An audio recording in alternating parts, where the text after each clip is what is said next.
तो मूवी शुरू होते ही हमें दिखाया जाता है कि एक मैजिक स्कूल के प्रिंसिपल और एक फीमेल प्रोफेसर एक छोटे से बच्चे को एक फैमिली जो कि उसके अंकल की थी उसके गेट के बाहर रखाते हैं। उस बच्चे का नाम हैरी होता है, हैरी पॉटर। फिर हम कुछ साल बाद का टाइम देखते हैं जब हैरी 10 साल का हो चुका है। उसके अंकल की फैमिली का बिहेवियर उसके साथ बिल्कुल भी ठीक नहीं था।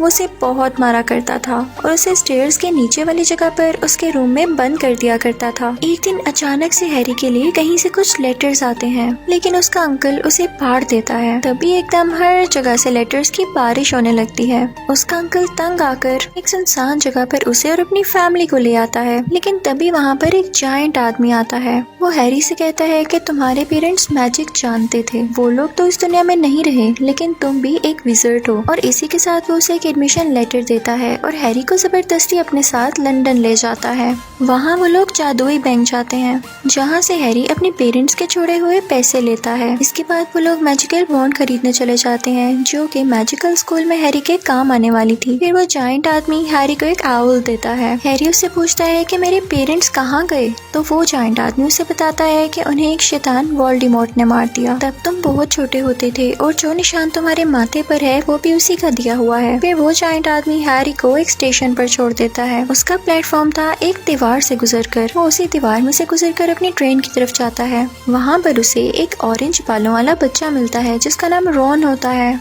इसी के साथ वहाँ पर एक छोटी बच्ची हरमाइनी भी आती है। उनमें दोस्ती हो जाती है। अब ये सब लोग उस ट्रेवल के बाद मैजिक स्कूल पहुँच जाते हैं। वहाँ पर एक बुरा और अमीर बच्चा मैलफॉय होता है जो रोन को काफी तंग करता है। फिर प्रिंसिपल जिनकी व्हाइट दाढ़ी थी वहाँ पर आ जाते हैं और बताते हैं कि स्कूल में डार्क फॉरेस्ट और 3rd फ्लोर के राइड पर जाना मना है। फिर फीमेल प्रोफेसर वहाँ पर आकर बच्चों के 4 अलग अलग सेक्शंस बनाती हैं। उस दौरान एक प्रोफेसर जिसका नाम स्नेप होता है वो हैरी को काफी अजीब तरीके से देख रहा होता है, जिससे हैरी के स्कार में दर्द होने लगती है। हैरी, रॉन और हरमाइनी को एक ही सेक्शन यानी हाउस में रख दिया जाता है। अगले दिन जब वो लोग लंच कर रहे होते हैं तो सबके घर से कुछ न कुछ आता है जो कि आउल्स ला रहे थे, लेकिन हैरी के लिए यहाँ पर कुछ भी नहीं आता। अब हम देखते हैं कि फ्लाइंग क्लास होती है। क्लास के रुकते ही वो गंदा बच्चा मैलफॉय शरारत से बॉल फेंक देता है। अब हैरी पॉटर उसकी फेंकी गई बॉल को उड़कर बहुत अच्छे से कैच कर लेता है। ये सब वो फीमेल प्रोफेसर भी देख लेती है और हैरी को टीम का सीकर बना देती है। सीकर वो होता है जो कि फ्लाइंग गेम में एक गोल्डन बॉल को कैच करता है और माइनी उसे कहती है कि कंग्रेचुलेशंस, तुम्हारे फादर भी सीकर थे और देखो उनका बेटा भी सीकर बन गया। अब हम देखते हैं कि वो लोग अपने रूम्स में जा रहे होते हैं, लेकिन सीढ़ियों के बदलने का वक्त हो जाता है, जिसकी वजह से वो लोग उसी 3rd फ्लोर के एक कमरे में पहुंच जाते हैं जहां 3 सर वाला एक डॉग होता है। उससे बचकर वो लोग अपने अपने रूम्स में चले जाते हैं। अगले दिन उस फ्लाइंग गेम का कैप्टन हैरी को एक गोल्डन बॉल दिखाता है और कहता है कि जिस टीम का सीकर इसे पहले पकड़ लेगा वो टीम जीत जाएगी। अगले सीन में हम देखते हैं कि सब लंच कर रहे होते हैं, लेकिन हरमाइनी वहाँ पर नहीं होती। एक आदमी भागा भागा आता है और आकर बताता है कि वो जायंट क्रिएचर आजाद हो चुका है और इसी तरफ बढ़ रहा है। सब बहुत डर जाते हैं। रॉन और हैरी फौरन से हरमाइनी को ढूंढने जाते हैं। दूसरी तरफ वो जायंट क्रिएचर गर्ल्स वॉशरूम जाता है जहाँ पर हरमाइनी भी थी। रॉन और हैरी वहाँ पर आकर हरमाइनी को बचाते हैं और उनको 5 पॉइंट्स मिलते हैं उस क्रिएचर को हराने के। फिर हमें वो दिन दिखाया जाता है जब फ्लाइंग कंपटीशन था। हैरी, रॉन और हरमाइनी जिस हाउस यानी सेक्शन में थे उसका नाम ग्रिफिंडर था। अब ग्रिफिंडर टीम शुरू में ही अच्छा खेल के 20 पॉइंट्स ले लेते हैं। दूसरे टीम मेंबर्स इनको मारने लगते हैं। तभी हैरी की ब्रूम स्टिक भी इम्बैलेंस होने लगती है। हरमाइनी देखती है कि प्रोफेसर स्नेप कुछ स्पेल पढ़ रहा है, तो वो जाकर उसके कपड़ों को आग लगा देती है कि उसके स्पेल्स बंद हो जाएं। और इसके बाद से हैरी की ब्रूम स्टिक ठीक हो जाती है। हैरी को उस बॉल पकड़ने में बहुत मुश्किल हो रही थी, लेकिन लकीली वो उस बॉल को पकड़कर अपनी टीम को जितवा देता है। अब हम देखते हैं कि क्रिसमस पर हैरी को उसके फादर का इनविजिबल क्लोक मिलता है गिफ्ट के तौर पर। उसका फायदा ये था कि उसको पहनकर वो गायब हो सकता था। वो इसे पहनकर लाइब्रेरी जाता है कि वो कुछ इन्फॉर्मेशन ले सके कि ऐसी क्या चीज है जिसकी प्रोटेक्शन के लिए वो 3 सर वाला डॉग वहाँ पर रखा गया है, लेकिन वो नहीं पता लगा पाता। उसे एक शीशा दिखाई देता है जिसमें उसे अपने पेरेंट्स अपने साथ खड़े हुए नजर आते हैं। तभी वहाँ पर स्कूल का प्रिंसिपल भी आ जाता है और उससे कहता है कि हैरी, ये शीशा तुम्हारे अंदर की विशेष दिखाता है, इस पर यकीन मत करना वरना वीक हो जाओगे। अगले सीन में हम देखते हैं कि हरमाइनी, रॉन और हैरी पता लगा लेते हैं कि वो डॉग एक स्टोन को प्रोटेक्ट कर रहा है जिससे इंसान इमोर्टल इमॉर्टल हो सकता है। उन्हें लगता है कि प्रोफेसर स्नेप इसी स्टोन के पीछे है, लेकिन वो जायंट आदमी उन्हें बताता है कि वो तो खुद प्रोटेक्टर है स्टोन का। लेकिन वहाँ पर मेलफॉय उन्हें देख लेता है। वो जाकर फीमेल प्रोफेसर को शिकायत लगाता है, तो वो कहती है कि तुम वहाँ क्या कर रहे थे, और उन सब को वहाँ जाने की सजा देती हैं। कहती हैं कि तुम लोग उस जायंट आदमी के साथ डार्क फॉरेस्ट में जाओगे। वहाँ पर हैरी जाके देखता है कि एक अजीब सी चीज ने एक यूनिकॉर्न को मार दिया है। वो उस पर हमला करने लगता है, लेकिन तभी वहाँ पर half human half horse creature आ जाती है। वो उसे कहती है कि यूनिकॉर्न का खून इंसानों को पावर देता है और ये जो कोई भी है पावरफुल होना चाहता है।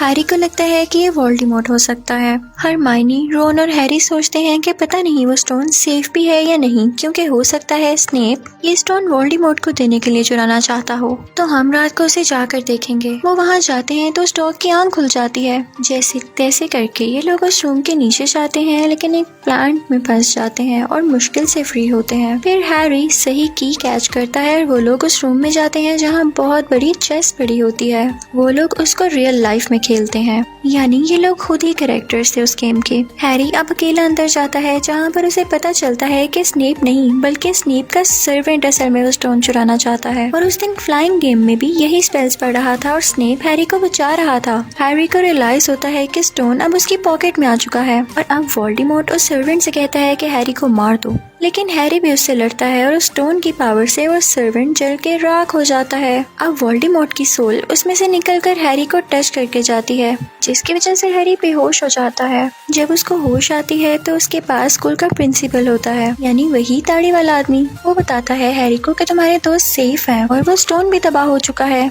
तुम पता है क्यों सिविल सर्वेंट को हरा सके? क्योंकि तुम्हारी माँ ने तुम्हारे लिए इसीलिए कुर्बानी दी कि वो तुमसे प्यार करती थी, और प्यार से बड़ी कोई ताकत नहीं जिसने तुम्हें इतना ताकतवर बना दिया। इसी के साथ हम देखते हैं कि ग्रिफिंडर अपने अच्छे कामों की वजह से जीत जाता है और साल के अंत पर सब बच्चे अपने अपने घर चले जाते हैं। इसी के साथ यहाँ पर हैरी पॉटर पार्ट 1 एंड हो जाता है। अब मैं आपको एक्सप्लेन करूंगी Harry Potter and the chamber of secrets, जो कि हैरी पॉटर का पार्ट 2 है। अब पार्ट 1 तो यहाँ पर एंड हुआ था कि सब बच्चे अपने घर अपनी छुट्टियां मनाने चले जाते हैं। अब पार्ट 2 के स्टार्टिंग में हमें हैरी अपने अंकल के घर में दिखाया जाता है। वहाँ पर कुछ मेहमान आ रहे थे, तो उसका अंकल उससे कहता है कि तुम अपने कमरे से बाहर नहीं आओगे। हैरी अपने कमरे में चला जाता है और तभी वहाँ पर एक छोटे से कद वाला एलियन आता है। हम उसे छोटा सा क्रिएचर भी कह सकते हैं। वो हैरी से कहता है कि इस साल तुम मैजिक स्कूल मत जाना, और ये कहते ही वो बाहर बैठे हुए मेहमानों के साथ शरारत करने लगता है। हैरी के अंकल को लगता है कि हैरी ने किया, तो वो हैरी को एक कमरे में बंद करके कहते हैं कि अब से तुम मैजिक स्कूल नहीं जाओगे। हैरी को अपनी खिड़की से एक उड़ती हुई गाड़ी दिखाई देती है, जिसमें और कोई नहीं उसका दोस्त रॉन था, जो कि अपने बाकी भाइयों के साथ उसे अपने घर ले जाने आया था। हैरी खुशी खुशी उसके साथ उसके घर चला जाता है, जहाँ पे उनकी मदर उनसे कहती है कि मैजिक स्कूल जाने से पहले अपनी बुक्स पूरी कर लो, और उन्हें एक मैजिकल बाजार में भेज देती है, जहाँ पहुंचकर हैरी गुम हो जाता है। वहाँ पर उसे वो जायंट आदमी मिलता है, जो उसे एक शॉप पर पहुंचा देता है। शॉपकीपर वो बुक्स हैरी को फ्री दे देता है। अब ये लोग मैजिक स्कूल तक जाने के लिए स्टेशन पर पहुंच चुके थे। अब की बार तो रोन के भाई और बहन भी जा रही थी, लेकिन हैरी और रोन की ट्रेन मिस हो जाती है, तो उसी उड़ने वाली गाड़ी में वहाँ जाने लगते हैं। रास्ते में वो गाड़ी एक दरख्त में फंस जाती है, और जैसे ही वो नीचे गिरते हैं वो गाड़ी उन्हें छोड़कर वहाँ से भाग जाती है। खैर वो दोनों किसी न किसी तरह अपने मैजिक स्कूल में पहुँच जाते हैं। वहाँ पर स्नेप उनसे कहता है कि तुम लोग जानते हो कि हमारा मैजिकल स्कूल कितना छुपा हुआ है, कोई भी इसके बारे में नहीं जानता, तो तुम लोगों ने सबके सामने गाड़ी क्यों उड़ाई? अगले दिन हम देखते हैं कि उन लोगों की फ्लाइंग क्लास हो रही होती है, हैरी की टीम की और दूसरी तरफ मेलफॉय की टीम की। मेलफॉय की टीम शुरू में बहुत पॉइंट्स ले जाती है, लेकिन हैरी भी उस गोल्डन बॉल को पकड़ने की बहुत कोशिश कर रहा होता है। मेलफॉय भी अपनी तरफ से पूरी कोशिश कर रहा था कि हैरी हार जाए। फिर हैरी बहुत मुश्किल से वो गोल्डन बॉल आखिर पकड़ ही लेता है, लेकिन इस कोशिश में उसके हाथ की हड्डी टूट जाती है। उसे स्कूल के हॉस्पिटल में रख लिया जाता है। तभी वहाँ पर स्कूल के प्रिंसिपल और वो फीमेल प्रोफेसर आती हैं और कहती हैं कि सब बुरा हो रहा है, क्योंकि 50 साल बाद एक सीक्रेट चैम्बर खोल दिया गया है, जिसकी वजह से बहुत प्रॉब्लम्स आएंगी। ये सारी बातें हैरी भी सुन लेता है। हैरी ये बात अपने दोस्तों को बताता है। अगले दिन हरमाइनी फीमेल प्रोफेसर से पूछती है कि प्रोफेसर ये सीक्रेट चैम्बर क्या है। तो वो प्रोफेसर उन्हें बताती है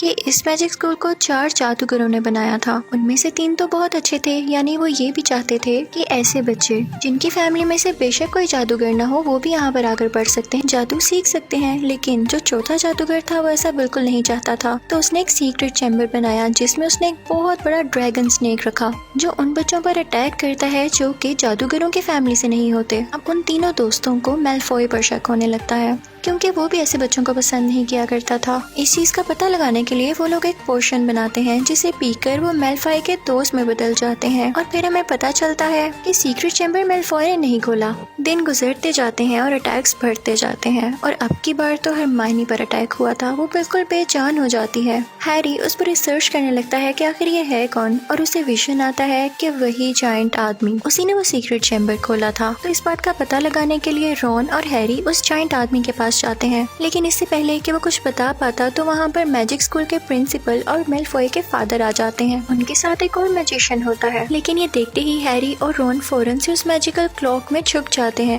मैलफॉय के फादर कहते हैं कि कोई इतने सारे अटैक्स कर रहा है और आप लोगों को इस चीज की खबर ही नहीं हो रही। वो मैजिक स्कूल के प्रिंसिपल से कहते हैं कि आपके बस की बात नहीं, ये जो मैजिशियन मैं साथ लाया हूँ इसे बना दें आप प्रिंसिपल और आप खुद रिजाइन दे दें। लेकिन फिर हमें अंदाजा हो जाता है, हमें पता चल जाता है कि उस जायंट आदमी पर इस चीज का इल्जाम था कि उसने सीक्रेट चैम्बर खोला। अब वो मैजिशियन जो उनके साथ आया होता है वो उस जायंट आदमी को अपने साथ ले जाता है। वो जायंट आदमी रोन और हैरी को जाते जाते कह देता है कि मकड़ियों का पीछा करो, तुम्हें सब जवाब मिल जाएंगे। अब रोन और हैरी मकड़ियों का पीछा करते करते एक जंगल में पहुंच जाते हैं जहाँ पर उन्हें एक बहुत बड़ी मकड़ी दिखाई देती है। वो काफी साल पुरानी लग रही थी। वो उस जायंट आदमी की दोस्त थी। वो लोग उससे पूछते हैं कि क्या उसी ने वो सीक्रेट चैम्बर खोला था। तो वो मकड़ी कहती है कि नहीं, उस वक्त मैं उसके साथ थी। ये उस पर इल्जाम लगाया जा रहा है। वो कहती है कि लेकिन मुझे ये भी नहीं पता कि असल में उस सीक्रेट चैम्बर को खोलने वाला है कौन। इसी के साथ और बाकी मौजूद मकड़ियां उन पर अटैक करने लगती हैं। रॉन और हैरी डर जाते हैं, लेकिन तभी उनकी उड़ने वाली कार वहाँ पर आती है और उन्हें उस जंगल से निकालकर उनके स्कूल तक पहुँचा देती है। अब हैरी को स्कूल के एक वॉशरूम में एक लड़की की सोल दिखाई देती है। ये उस लड़की की सोल थी जो कि सीक्रेट चैम्बर के खुलने पर मर गई थी क्योंकि इसने उस स्नेक ड्रैगन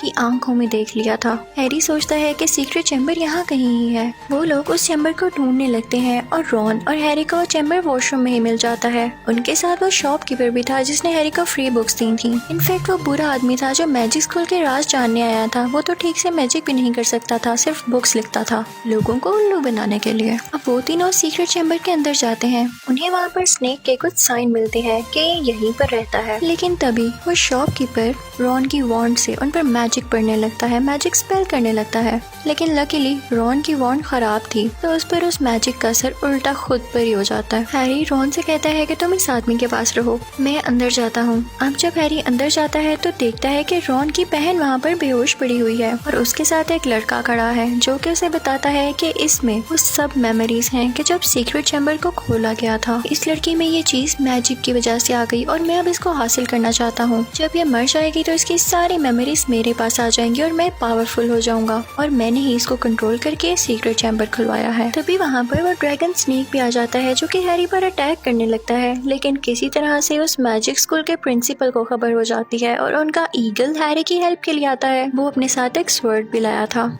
और साथ ही साथ वो उस ड्रैगन स्नेक की आंखों को खराब कर देता है, उसे फोड़ देता है। हैरी उस मैजिकल स्वर्ड का यूज करते हुए उस स्नेक को मार देता है और फिर उस स्नेक का दांत निकालता है और उसे खाली बुक पर मारने लगता है। उस बुक के पेजेस पर कुछ भी नहीं लिखा हुआ था। हैरी उस पर जोर जोर से दांत मारने लगता है जिसमें से खून निकलने लगता है और वो बुक डिस्ट्रॉय होते ही वो लड़का भी मारा जाता है जिसने रॉन की बहन को बेहोश किया था क्योंकि वो भी किसी न किसी तरह इस बुक से कनेक्टेड था। इतनी ही देर में हम देखते हैं कि रॉन की बहन को भी होश आ जाता है और हैरी उसके पास जाके पूछता है कि क्या तुम अब ठीक हो। तो वो कहती है कि जी। फिर हम देखते हैं कि स्कूल के प्रिंसिपल हैरी को अपने पास बुला के थैंक्स बोलते हैं कि तुम्हारी वजह से मुझे रिजाइन नहीं देना पड़ा। और ये बात खुलकर सामने आ गई कि असल में सीक्रेट चैम्बर को खोलने वाला था कौन और उस जायंट आदमी के ऊपर से भी इल्जाम हट गया। तभी वहाँ पर मैलफॉय के फादर आते हैं और वो उस प्रिंसिपल से कहते हैं कि आपने अभी तक रिजाइन नहीं दिया। तो वो प्रिंसिपल कहते हैं कि अब पता चल चुका है कि असल में सीक्रेट चैम्बर को खोलने वाला है कौन, तो मैं क्यों रिजाइन करूंगा। हैरी देखता है कि मेलफॉय के फादर के साथ वही छोटा सा क्रिएचर होता है जो कि उसके घर आया था उसे ये कहने के लिए कि तुम इस साल स्कूल नहीं जाओगे। इनफैक्ट उसे मेलफॉय के फादर ने ही भेजा था ताकि हैरी स्कूल ही ना आए। हैरी उस स्कूल के प्रिंसिपल से वो बुक लेता है जो कि उसने स्नेक के दान से डिस्ट्रॉय की थी और उसमें अपनी एक सॉक्स डाल देता है। फिर वो उसे मेलफॉय के फादर को देकर कहता है कि ये बुक आपकी वजह से यहाँ पर आई। मेलफॉय के फादर वो बुक उस छोटे से क्रिएचर को पकड़ा देते हैं। जब वो क्रिएचर बुक खोलता है तो उसमें सॉक्स होती है जिसे देखकर वो काफी खुश हो जाता है।